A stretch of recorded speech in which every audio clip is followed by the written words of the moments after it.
on va pouvoir aller un peu plus vite.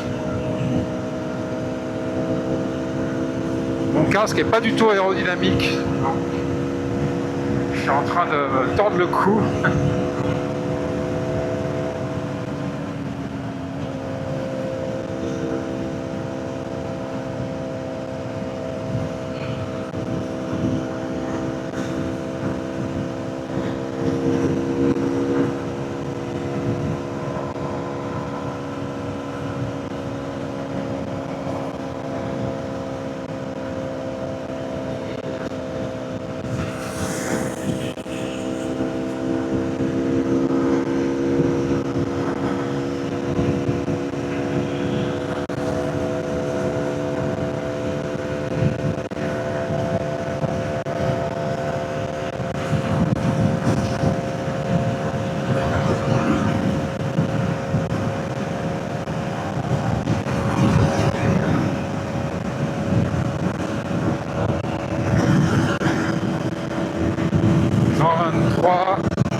On va voir si on peut faire le 130.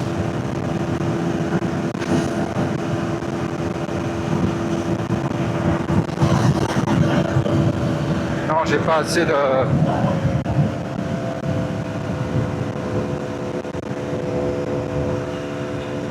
C'est mon casque qui représente un problème aérodynamique.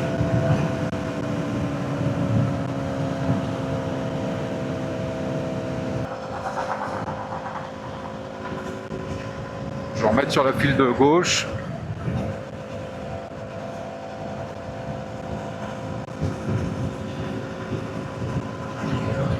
Alors ça, c'est pas le poste frontière, ça c'est le péage. Et il y a une spécificité en Malaisie, c'est que il n'y a pas de péage en fait pour les motos. Les autoroutes sont gratuites, vous pouvez voir là les voitures, les camions qui doivent bien payer l'entrée et la sortie d'autoroute. Alors que nous, les motards, on a une file spéciale et c'est gratuit.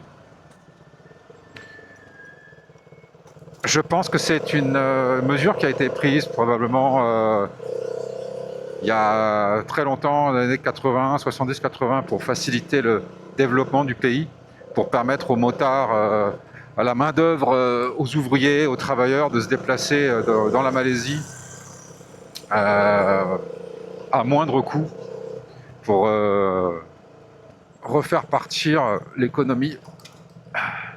Il y a pas mal de ralentisseurs là, ça me casse le dos. Je vais vous dire, je suis très impatient d'avoir ma nouvelle moto. Hein. Oh, encore un. Je vais me mettre debout. Voilà, le poste frontière. Alors on va suivre les motos. Alors, vous pouvez voir constater les files de voitures. Alors c'est ça, motocycles, c'est-à-dire les motos en malais. Alors, très bizarre, là ils nous font couper les lignes blanches. Bon. Quand même pas mal de monde. Hein. Je pensais qu'il y aurait moins de monde, c'est plus les vacances scolaires. Mais bon. Motocycle, alors moi je vais aller côté étranger. Ça c'est les Malaisiens, ouais, c'est pas pour les motos comme moi.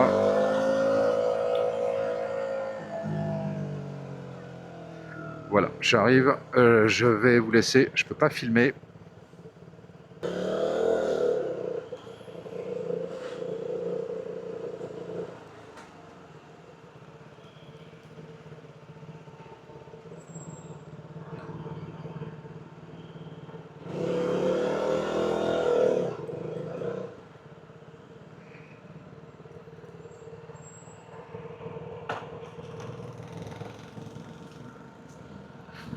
Alors, je m'arrête rapidement sur le bord. Je viens de passer l'immigration côté Malaisie. Et là, je vous montre comment ça se passe. Quand vous prenez le bus pour le poste frontière, eh bien, comme vous pouvez le constater, les bus s'arrêtent. Les gens passent l'immigration. Donc le chauffeur aussi, donc il passe sur le poste qui est ici.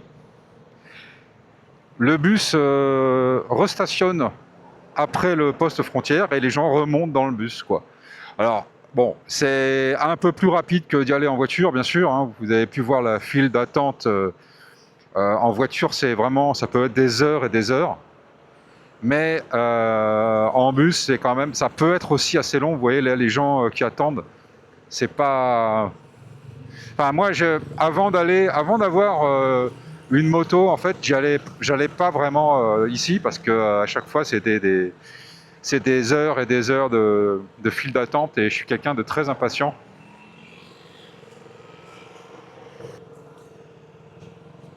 Ah, allez, c'est bon, on repart.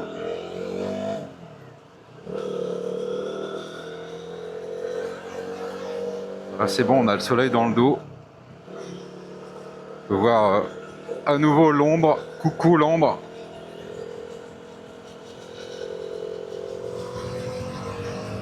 Oui, double à gauche. Ouais, c'est pas grave, c'est ma faute.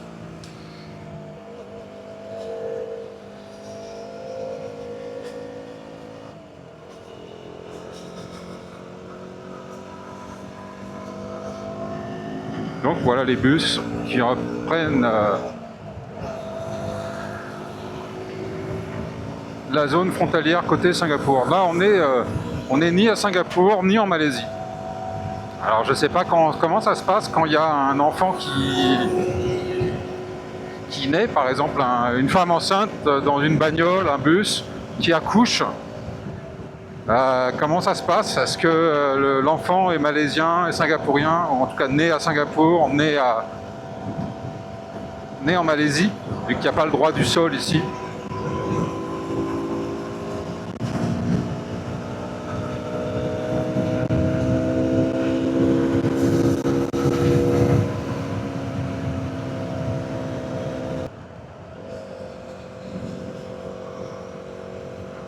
Ça me rappelle dans GTA 3 ou GTA Vice City, il y avait un pont comme ça qui reliait deux endroits différents de la ville. Je sais pas pourquoi je pense à ça. Je dois avoir envie de jouer à GTA 5, à GTA 6 pardon. Je sais pas quand est-ce qu'il va sortir d'ailleurs.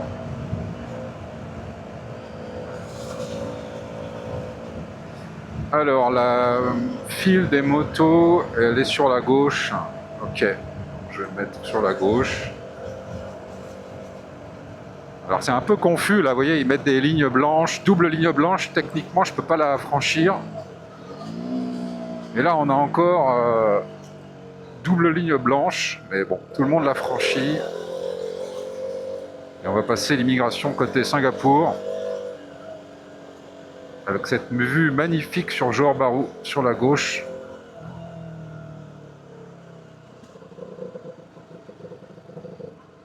Là je vais vous laisser aussi, je peux pas filmer.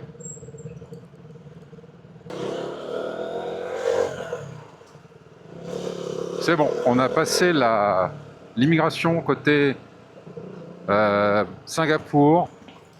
Alors parfois quand on rentre, eh bien il y a la douane qui en attrape un ou deux pour faire une vérification surprise. On va essayer d'avoir l'air innocent et de ne pas se faire attraper. Bon, c'est bon, j'ai eu l'air innocent, ils m'ont pas demandé de m'arrêter. C'est principalement pour les cigarettes, hein, pour voir qui ramène des cigarettes, qui ramène une ou deux bouteilles. Mais bon, dans les motos, c'est pas si facile que ça. Surtout que moi, j'ai pas de boîte derrière, là, j'ai pas de case, de top case, donc je peux pas vraiment ramener des bouteilles d'alcool. Bon, pas vraiment pratique.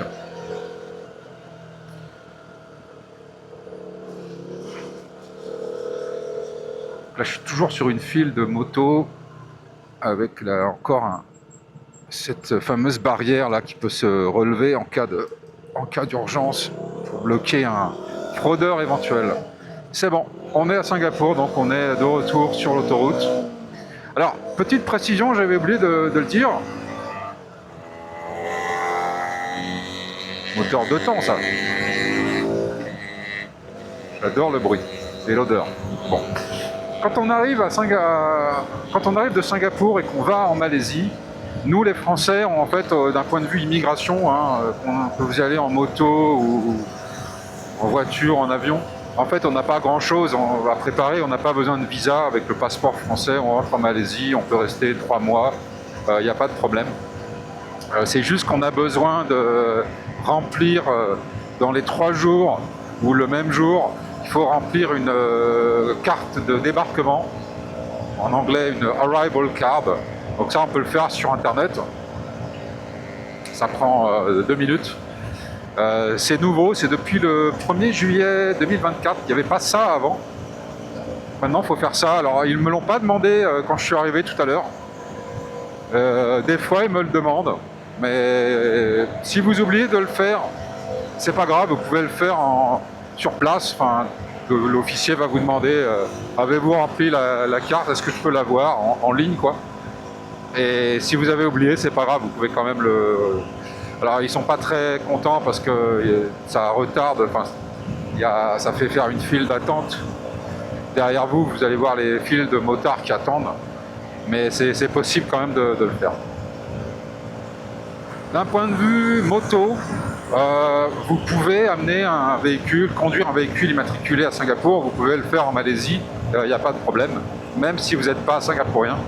Donc il n'y a pas de papier à remplir, il n'y a pas de certificat à montrer, il n'y a pas de carte grise à préparer ou à faire certifier, ce genre de choses. Et bien sûr, il n'y a pas de plaque d'immatriculation à changer. Voilà. Alors, ce qui n'est pas le cas dans certains pays comme la Chine. Je sais que si vous allez à Hong Kong, vous pouvez voir certaines voitures ont une deuxième plaque d'immatriculation. Eh bien, c'est parce que ce sont des voitures qui viennent de Chine continentale. Et donc, ils doivent, pour rentrer à Hong Kong, je crois qu'ils doivent mettre une plaque d'immatriculation et faire des papiers assez compliqués. Pareil, quand je suis allé en Thaïlande avec cette moto immatriculée à Singapour, j'ai pas pu rentrer comme ça. J'ai dû préparer des papiers, préparer pas mal de trucs, la carte grise, tout ça. Enfin, c'était pas. Là, on entre littéralement les mains dans les poches. Oh, sur la droite, vous pouvez voir une Suzuki GSX S 150, j'ai passé mon permis là-dessus. Mon permis à Singapour là-dessus, c'est une très bonne moto qui n'est pas très connue à Singapour.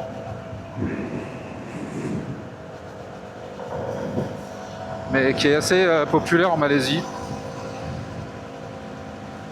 Ça me fait plaisir de la voir aujourd'hui. Bon souvenir. J'ai passé le permis à Singapour il y a 1 an. Voilà. Alors pour le retour, donc Malaisie, Singapour, donc d'un côté immigration, eh bien parfois l'officier va me demander ma carte de séjour singapourienne, qui est en gros mon visa de travail, le certificat, la preuve que j'habite à Singapour, que je ne suis pas un touriste à Singapour. Parfois ils le demandent, mais c'est assez rare. Je pense que maintenant tout est en ligne, ils doivent voir ça avec mon numéro de passeport. Quand ils scannent le passeport, ils doivent constater que j'habite à Singapour et que je suis pas juste un touriste, quoi.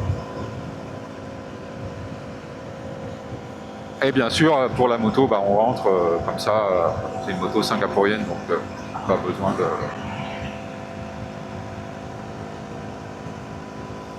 de formalité.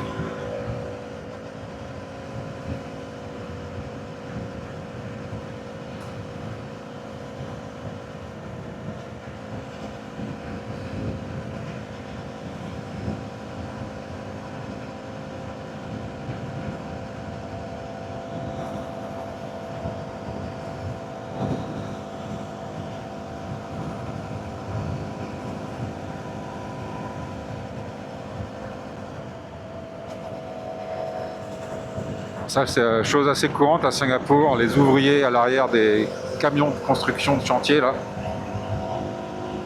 Ça, d'ailleurs, il y a eu quelques accidents graves. Le camion qui fait un tonneau et les gens à l'arrière, comme ça, dans la benne, sont tués.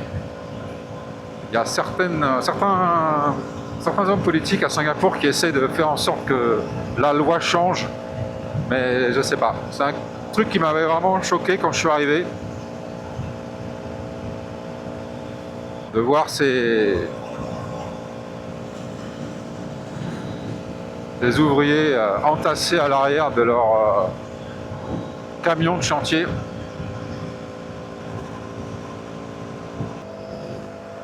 Bon voilà, petite virée en Malaisie, très sympa. Je vous remercie d'avoir regardé jusqu'au bout. Je vous souhaite bonne route, que vous conduisiez une auto, une moto, un bus, un camion. Et je vous dis à la prochaine.